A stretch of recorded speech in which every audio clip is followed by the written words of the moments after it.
Bos días a todos e a todas. Primeiro, darlle gracias á Consellería de Cultura por o seu traballo e implicación neste programa de San Telmo, que é moi amplio e moi complicado. Por a miña parte, que son Conselleiro de Deportes, vou pois a miñas áreas, non? É dicir, que temos o sábado 26, como sempre, a carreira popular de San Telmo.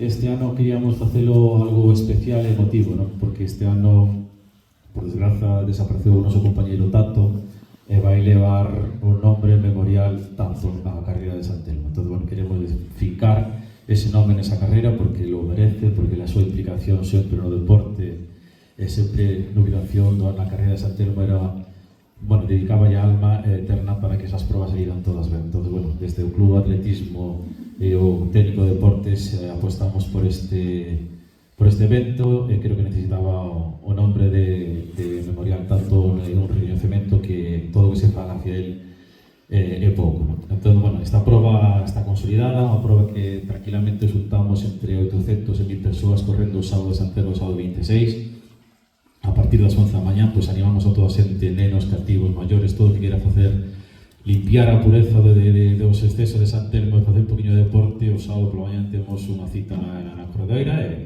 e vamos a disfrutar co deporte que tamén encaixa na festa cultural e deportiva, non?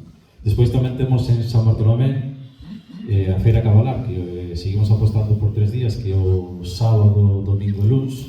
O sábado está, bueno, pues, organizada por Club Hípica Equigalia de Gandufe, está máis involucrada pos nenos cativos, por salto de 60-80 hasta 1 metro.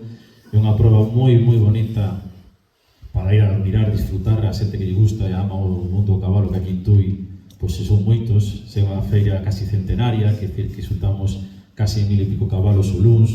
Creo que vamos a seguir apostando por ela. Entón, bueno, seguimos apostando por 3 días.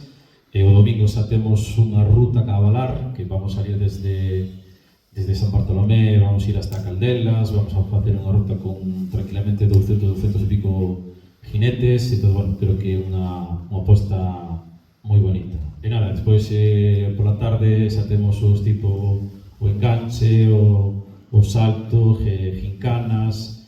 Entón, bueno, creo que é unha feira, unha concentración cabalar que a xente lle gusta moito e hai que seguir apostando por ela. Despois temos un espectáculo con Miguel da Fonseca, que vai ser o domingo e o luns. Entón, bueno, por a nosa parte da Consellería de Deportes, pois agradecer a todos a xente que nos botou a man, Club Atletismo Tui, Equigalia, Hípica Marcos, e como na Consellería de Cultura, e os técnicos como Diego, tamén Miguel Alfaya, polo feito da súa implicación, de que isto salga todo adiante e que salga todo ben. Nada máis, pola miña parte, a dicir a xente que se anime, é dicir, que vai a disfrutar todos os eventos porque hai de todos os gustos, e nada máis, a disfrutar de San Telmo que o merecemos.